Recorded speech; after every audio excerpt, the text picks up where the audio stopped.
मोदी की पूजा वाली तस्वीर पाकिस्तान में क्यों छाई? शहबाज को दिल्ली में पूजा से दिक्कत क्यों आई? जर्मनी और ऑस्ट्रेलिया भी बार बार देख रहे ये तस्वीर। 2700 करोड़ खर्च कर भारत कमाएगा बरबों।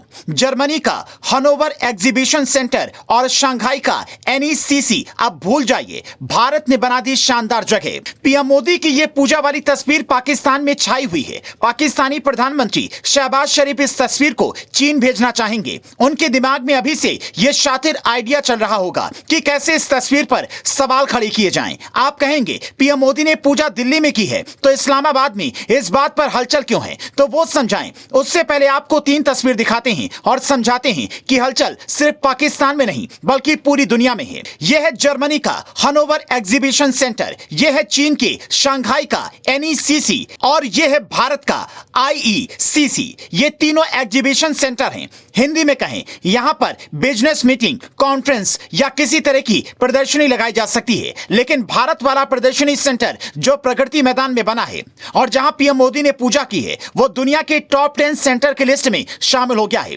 अब भारत आगे बढ़ेगा तो दुश्मन मुल्क को दिक्कत तो होगी ही, लेकिन शहबाज की दिक्कत सिर्फ ये वाली नहीं है, बल्कि उनकी दिक्कत यह है कि जिस जगह पर पीएम मोदी ने पूजा की, मंत्रों के हवन और पूजन से उसका उद्घाटन हुआ, वहां सितंबर के महीने में G20 की बैठक होनी है। मतलब दुनिया के 20 देश आने वाले हैं। उसमें चीन और सऊदी अरब जैसे मुल्क भी हैं जिन्हें भारत की कई बात पर आपत्ति होती है। जिन लोगों के पेट में इस बात से दर्द होता है कि हिंदुस्तान जैसे धर्मनिरपेक्ष राष्ट्र का प्रधानमंत्री पूजा क्यों कर रहा है, हर उद्घाटन से पहले मोदी पूजा क्यों करते हैं, उन्हें इस बात पर भी दर्द होगा कि जहां दुनिया की 20 अलग अलग धर्म और रीति रिवाज के देशों के लोग आने वाले थे, उस जगह का उद्घाटन पूजा पाठ से क्यों हुआ?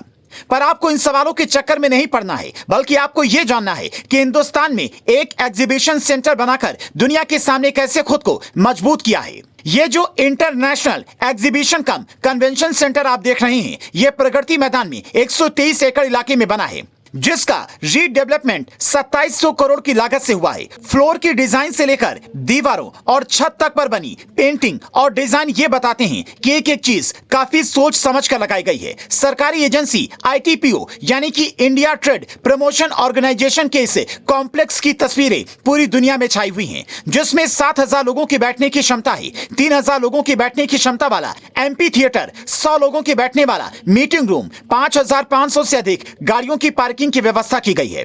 अगर आप इसकी तुलना दुनिया के बड़े बड़े एग्जीबिशन सेंटर से करेंगे तो कहेंगे हिंदुस्तान ने इस क्षेत्र में भी एक नया भौकाल मचा दिया है, क्योंकि अब तक हमारे पास ऐसे एग्जीबिशन सेंटर तो थे, लेकिन इतना बड़ा एग्जीबिशन सेंटर पहली बार बना है जो पूरी दुनिया को अपनी तरफ आकर्षित करे। अब इसका फायदा क्या होगा यह भी समझ लीजिए। बड़े बड़े विदेशी निवेशक जो यहां पर आते हैं और उनके साथ बड़ा डेलीगेट्स हो या फिर किसी चीज की बड़ी प्रदर्शनी रखनी हो, जैसा प्रगति मैदान में हर साल होता भी है, तो उसके लिए हमारे पास एक सबसे शानदार जगह बन चुकी है, जहां दुनिया भर के लोग न सिर्फ आएंगे बल्कि आकर हिंदुस्तान की तारीफ भी करेंगे। और सरकार इसमें अरबों कमा भी सकती है, क्योंकि अरबों की बिजनेस डील का कुछ चार्ज तो लगेगा ही। इतने अच्छे सेंटर के उद्घाटन पर आप क्या कहना चाहेंगे? क्या आप पीएम मोदी को इसके लिए बधाई देंगे या दुनिया को कहेंगे हम विदेशों वाला माहौल भी अब हिंदुस्तान में ही बनाएंगे?